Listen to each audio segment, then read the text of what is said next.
الفاتحة لروح سيدنا وحبيبنا وشافعنا رسول الله محمد بن عبد الله صلى الله عليه وسلم وآله وأصحابه وأزواجه وذريته بأن الله يعلي درجتهم بالجنة وينفعنا بأسرارهم وأنوارهم وعلومهم بالدين والدنيا والآخرة ويجعلنا من حزبهم ويرزقنا محبتهم ويتوفانا على ملتهم ويحشرنا بزمرتهم بخير ولطف وعافية بسر الفاتحة. أعوذ بالله من الشيطان الرجيم. بسم الله الرحمن الرحيم. الحمد لله رب العالمين الرحمن الرحيم مالك يوم الدين إياك نعبد وإياك نستعين اهدنا الصراط المستقيم صراط الذين أنعمت عليهم غير المغضوب عليهم ولا الضالين آمين. ثم الفاتحة لروح سيدنا المهاجر إلى الله محمد بن عيسى ثم إلى روح سيدنا الفقيه المقدم محمد بن علي بعلوي وأصولهما وفروعهما وذوي الحقوق الواجبات عليهما أجمعين أن الله يغفر لهم ويرحمهم ويعلي درجاتهم بالجنة وينفعنا بأسرارهم وأنوارهم وعلومهم بالدين والدنيا والآخرة بسر الفاتحة. أعوذ بالله من الشيطان الرجيم. بسم الله الرحمن الرحيم. الحمد لله رب العالمين الرحمن الرحيم مالك يوم الدين إياك نعبد وإياك نستعين اهدنا الصراط المستقيم صراط الذين أنعمت عليهم غير المغضوب عليهم ولا الضالين آمين.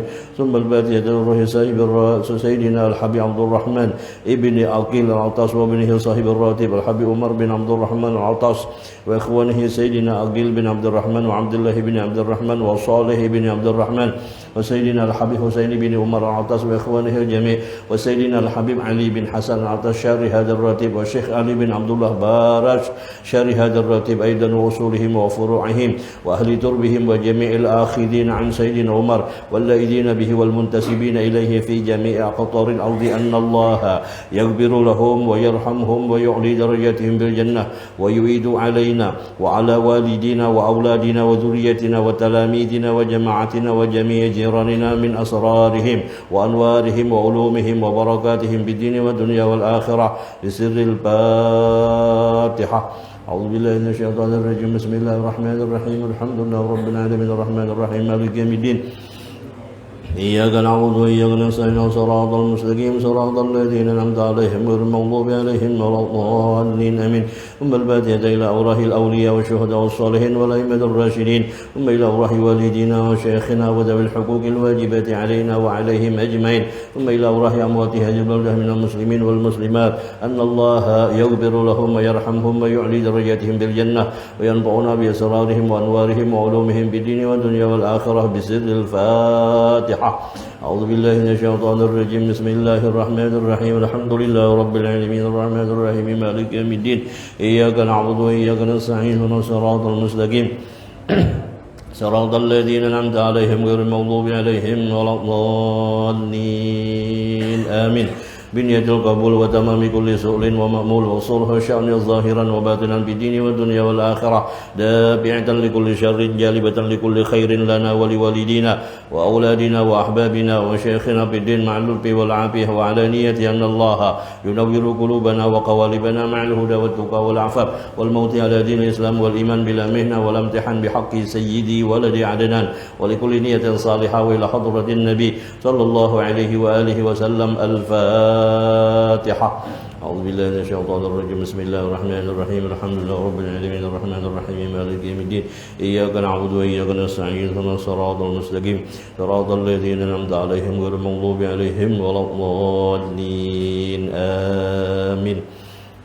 آمين. بسم الله الرحمن الرحيم. الحمد لله رب العالمين حمدا يوافي نعمه ويكافي مزيده. يا ربنا لك الحمد كما ينبغي لجلال وجهك وعظيم سلطانك سبحانك لا نحصي ثناء عليك أنت كما أثنيت على نفسك فلك الحمد حتى ترضى ولك الحمد إذا رضيت ولك الحمد بعد الرضا. اللهم صل وسلم على سيدنا محمد بالأولين وصل وسلم على سيدنا محمد بالآخرين وصل وسلم على سيدنا محمد في كل وقت وحين وصل وسلم على سيدنا محمد حب الملأ الأعلى إلى يوم الدين وصل وسلم على سيدنا محمد حتى ترث الأرض ومن عليها وأنت خير الوارثين. اللهم إنا نستحبذك ونستودعك أدياننا وأنفسنا وأموالنا وأهلنا وكل شيء أعطيتنا. اللهم اجعلنا وإيهم بكنفك وأمانك ويدك من كل شيطان مريد وجبار عنيد وذي عين وذي بغي وذي حسد ومن شر كل شر إنك على كل شيء قدير. اللهم جنبنا بالعافية والسلامة وحققنا بالتقوى والاستقامة وأعذنا من موجبات الندامة بالحال والمال والمال إنك سميع الدعاء. وصل اللهم بجلالك وجمالك على سيدنا محمد وعلى آله وصحبه أجمعين، وارزقنا كمال المتابعة له ظاهرا وباطنا يا أرحم الراحمين. سبحان ربك رب العزة عما يصفون وسلام على المرسلين والحمد لله رب العالمين. بسم الله الرحمن بسم الله الرحمن الرحيم. أبدأ بسم الله والرحمن وبالرحيم دائم الإحسان، فالحمد لله القديم الأول الآخر الباقي بلا تحول، ثم الصلاة والسلام سرمدا على النبي خير من قد وحد، وآله وصحبه ومن تبع سبيل دين الحق غير مبتدع. وبعد فاعلم بوجوب بالمعرفة من واجب لله 20 صفة، فالله موجود قديم باقي مخالف للخلق بالإطلاق، وقائم غني وواحد وحي قادر مريد عليم بكل شيء سميع البصير، والمتكلم له صفات سبعة تنتظم، فقدرة إرادة سمع بصر حياة العلم كلام استمر، وجائز له وعدله ترك لكل ممكن كفعله، أرسل أنبياء ذوي فطانا بالصدق والتبليغ والأمانة، وجائز في حقهم من أراضي بغير نقص كخبي بالمرض، اسمتهم كسائر الملائكة واجبة وفضل الملائكة، والمستحيل ضد كل واجب، فاقبل ل50 بحكم من واجب، تفصيل 25 لازم كل مكلف فحقق واغتنم، هم آدم إدريس نوح هود صالح وإبراهيم كل متبع، لوط وإسماعيل إسحاق كذا يعقوب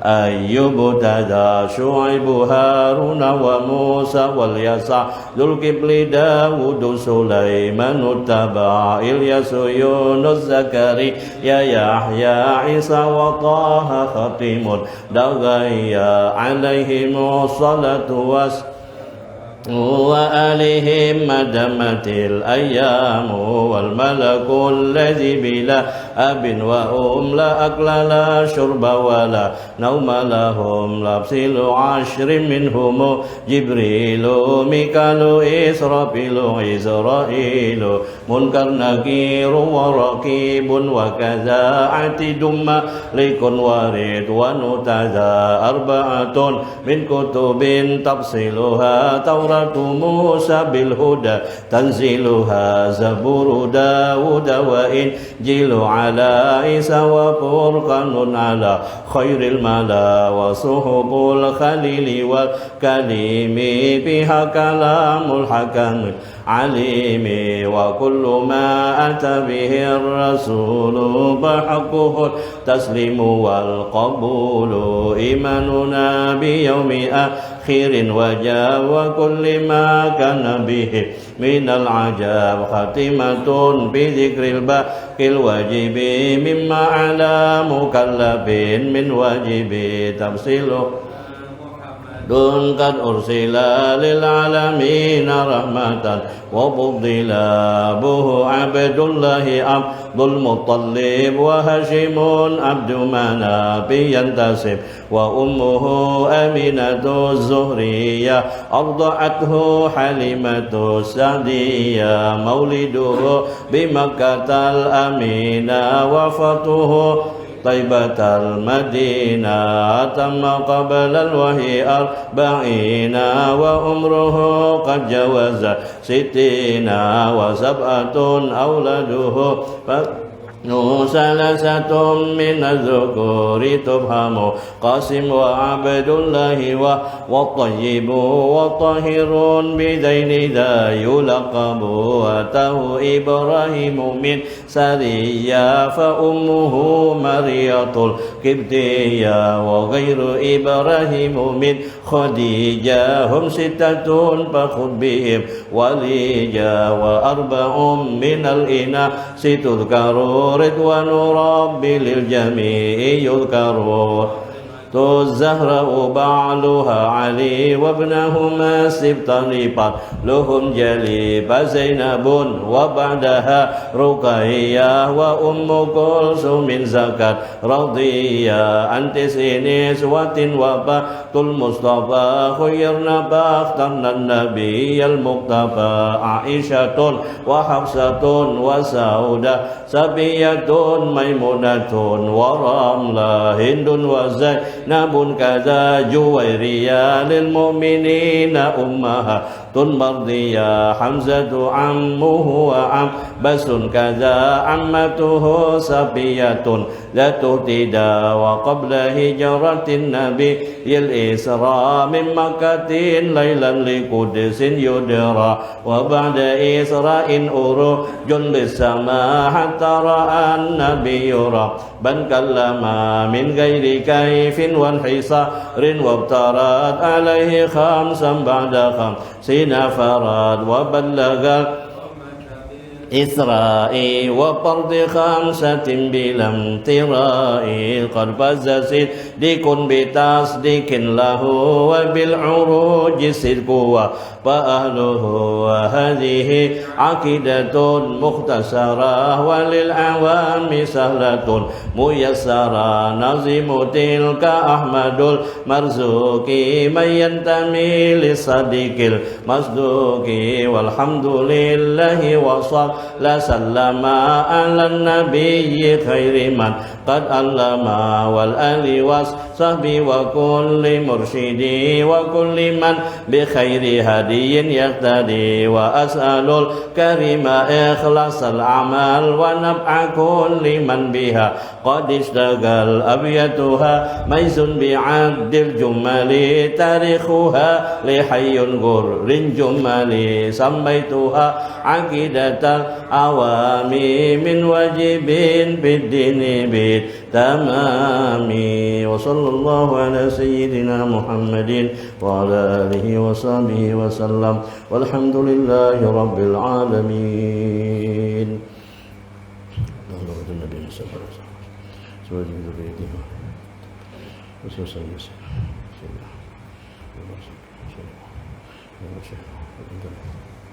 حضرتهم إلى حضرة النبي الفاتحة. أعوذ بالله من الشيطان الرجيم. بسم الله الرحمن الرحيم. الحمد لله رب العالمين الرحمن الرحيم مالك يوم الدين إياك نعبد وإياك نستعين اهدنا الصراط المستقيم صراط الذين أنعمت عليهم غير المغضوب عليهم ولا الضالين آمين. بسم الله الرحمن الرحيم. الحمد لله رب العالمين. اللهم صل وسلم على سيدنا ومولانا محمد وعلى آله وصحبه أجمعين. سبحانك لا علم لنا إلا ما علمتنا إنك أنت العليم الحكيم ولا حول ولا قوة إلا بالله العلي العظيم. رب اشرح لي صدري ويسر لي أمري واحلل عقدة من لساني يفقهوا قولي. قال المؤلف رحمه الله تعالى ودام النفع به وبعلومه في الدارين آمين. Di halaman 9, hum Adamun Idrisu Nuhun Huduma Salih wa Ibrahimu kullun muttaba Lutun wa Ismailu Ishaqun kaza Yaqubu Yusufu wa Ayyubu tada Syu'aibu Haruna wa Musa wal Yasa Zulkifli Dawudu Sulaimanut taba Ilyasu Yunus Zakaria Yahya Isa wa Taha Khatimun Da'gayya alaihimus salatu wassalamu wa alihim madamatil ayyamu. Jamaah sekalian yang dirahmati oleh Allah Subhanahu wa taala, alhamdulillah dengan izin Allah Subhanahu wa taala kita dipertemukan kembali setelah 1 bulan beristirahat sejenak di bulan suci Ramadan, dan kemudian pada kesempatan kali ini kita mulai kembali kegiatan kita dengan harapan tentunya mudah-mudahan amaliyah kita mendapatkan ridha dari Allah Subhanahu wa taala. Amin ya rabbal alamin. Jamaah sekalian yang dirahmati oleh Allah Subhanahu wa taala, kajian kita sampai tentang iman kepada para nabi dan rasul, yang dimana sebagai orang yang beriman, orang Islam wajib mengiktikadkan bahwasanya Allah Ta'ala mengutus para nabi dan rasul. Nabi berjumlah 124.000, sedangkan rasul berjumlah 313. 25 nabi yang namanya dibuat di dalam Al-Quran. Maka ini nang wajib kita ketahui. Yang pertama siapa? Hum Adamun. Yang pertama adalah Nabi Adam.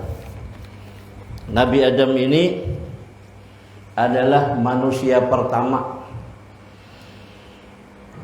Manusia pertama diciptakan oleh Allah Subhanahu wa taala. Dalam riwayat, beliau ini diciptakan oleh Allah Ta'ala pada hari Jumat.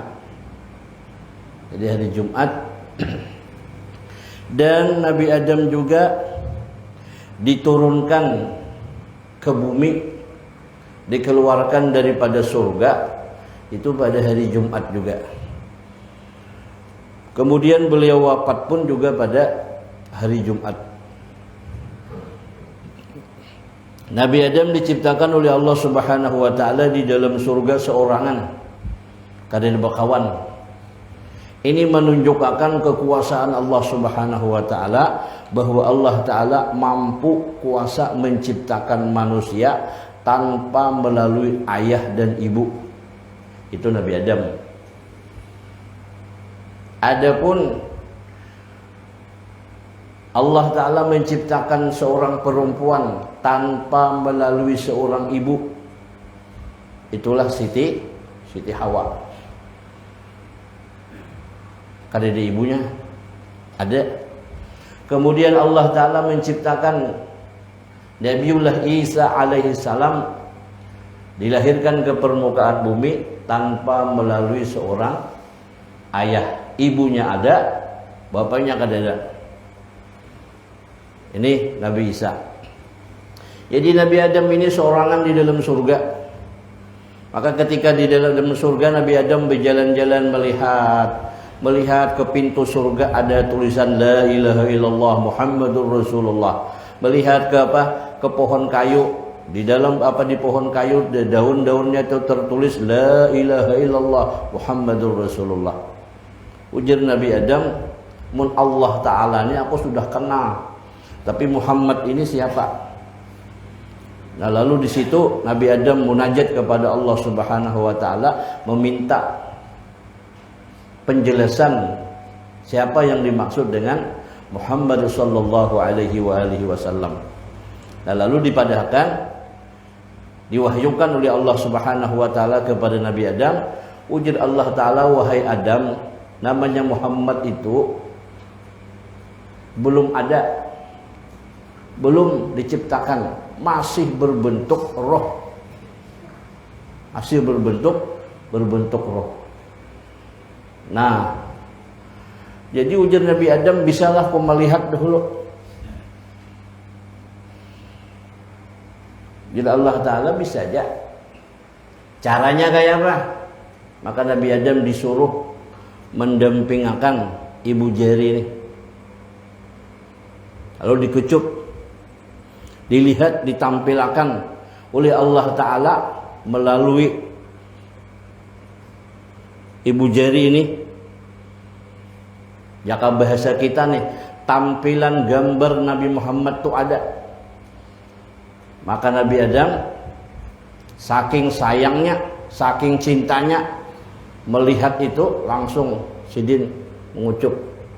Nah, makanya kita dianjurkan begitu mendengar azan asyhadu anna Muhammadar Rasulullah, kita disuruh mendampingkan kedua ibu jari kita, lalu kita membaca marhaban bi dzikrillah qurrata a'yunina. Marhaban bi dzikrillah qurrata a'yunina. Ya sayyidi ya Rasulullah, ya basiran bila hadaqatin, ikhbat aynayya wa nawwirhuma fakashafna anqa ghita'aka wa basaruka yaumal hadid. Tadi usap lalu disapuakan ke mata. Tapi ini jarang benar loh, jarang ini orang mengamalkan. Itu ada di dalam kitab ngarannya Tanqihul Qaulil Hasis, syarah daripada Lubabul Hadis, dianjurkan kita. Di antaranya adalah supaya mata itu jangan cepat kabur. Marhaban bi dzikrillah qurrata ayunina bika ya sayyidi ya Rasulullah. Jadi Nabi Adam di dalam surga sorangan. Nah, kemudian lalu yang kedua, Nabi Adam ini di dalam surga tadi disebutkan mencari-cari siapa yang namanya Muhammad itu. Setelah diberitahu sudah kenal, paham sudah sidin. Lalu merasa pula di dalam surga seorangan. Maka di dalam riwayat disebutkan Nabi Adam ketika di dalam surga itu sorangan, kesepian juga. Kada ada kawan.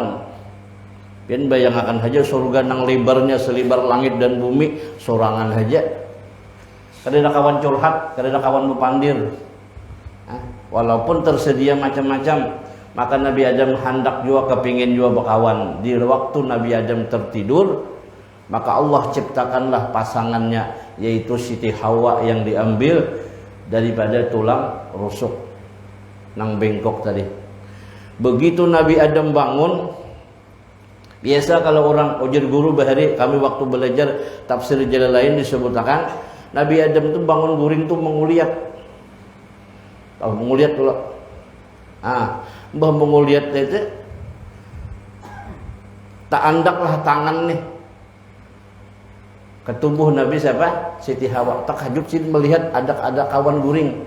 Nah, disitulah Nabi Adam ini kepingin, maka ujar Siti Hawa, kada boleh dulu kalau sebelum ada mas kawinnya. Maka disebutkanlah mas kawinnya itu pernikahan Nabi Adam dengan Siti Hawa, dengan mas kawinnya adalah sholawat sallallahu ala Muhammad. Itu. Ya budi duaan saja. Kada ada penguluh lagi.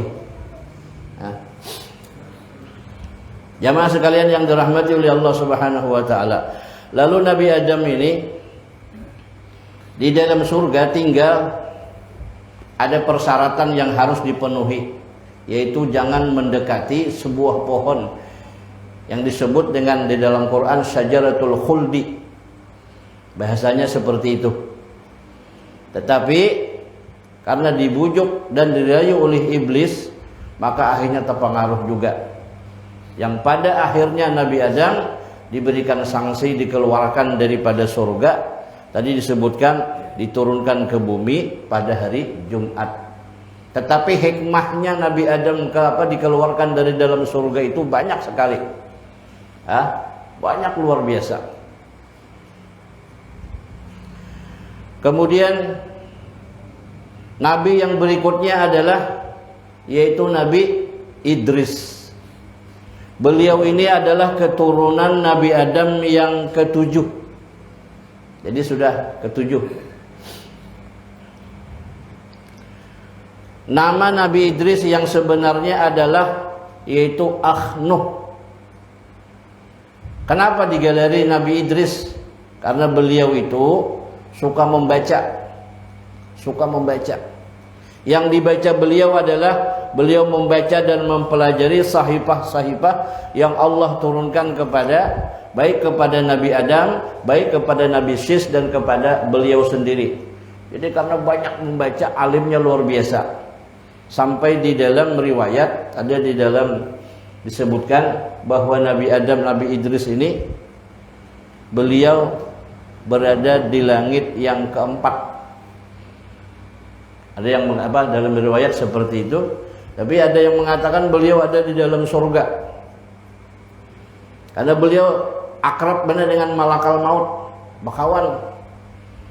Jadi Kalau di dalam kitab Durratun Nasihin disebutkan di situ, suatu ketika Nabi Idris ini minta kepada Allah, kepada siapa? Malakal maut.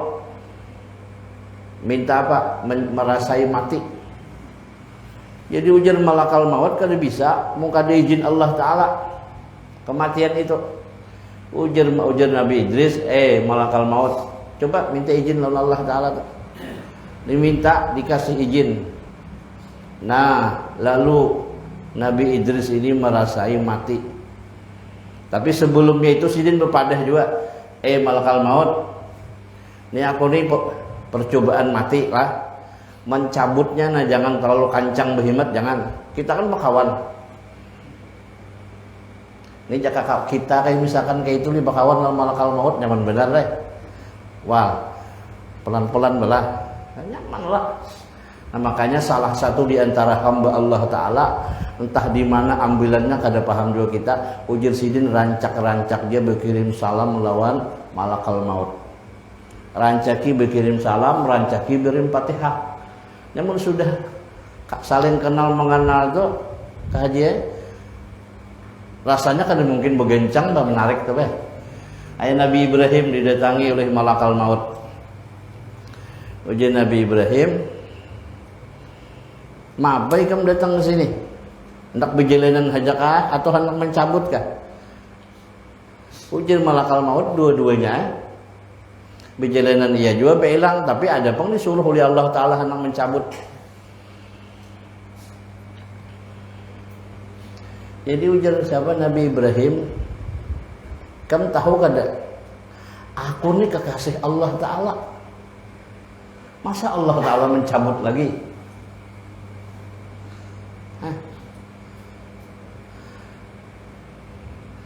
Hal ra'aita khalilan yumitu khalilan.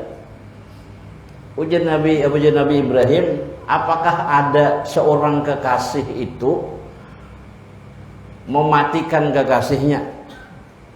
Aku ini kekasih Allah Ta'ala, masa Allah Ta'ala memati aku lagi?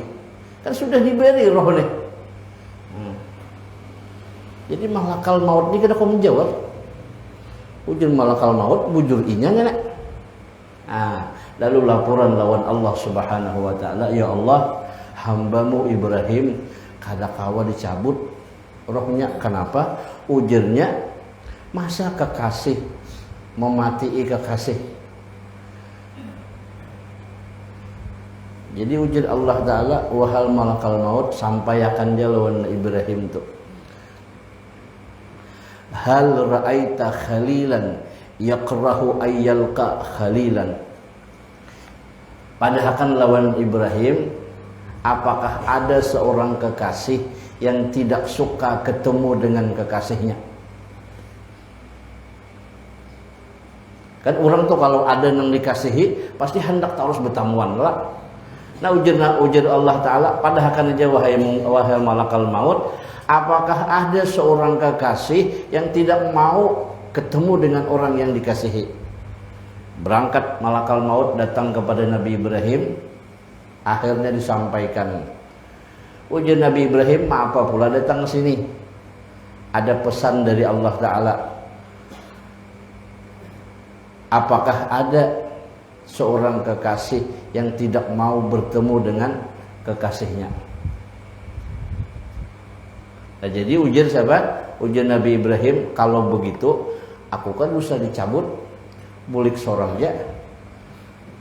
Nah, di sini kita dulu almarhum Tuan Guru Kiai Muhammad Nur Tangkisung, beliau itu mengajarkan tarekat, nama tarekatnya adalah Naqsyabandi, bukan Nak tapi Naqsyabandi. Itu di kampung kami di daerah Danau Panggang di Bitin itu Sidin Bahari mengajarkan. Lalu anak Sidin itu ada ngarannya Haji Saifuddin, itu khalifahnya juga. Jadi salah satu di antara kemursitan tarekat itu ciri khas utamanya adalah bepandir pilat. Ya walaupun misalkan tadi orang ini fasih, tapi begitu sudah mendapatkan makam sebagai mursyid, itu bepandir pasti pilat. Apa bahasa pilat nih bahasa Indonesia lah? Pokoknya tapi sampai bepandir itu kulur-kulur, nah itu nah bahasanya. Nah, jadi ujar sidin, dunia dan akhirat itu bagaikan dua buah sangkar burung. Maka kitalah ibarat burungnya. Apabila burung ini dipaksa suruh berpindah, nah itu biasanya sampai terberubut bulu. Tapi kalau dia berpindah sorangan, itu nyaman aja. Nah, lalu pemahamannya dalam hal ini seperti apa? Maka kita disuruh memasrahkan diri.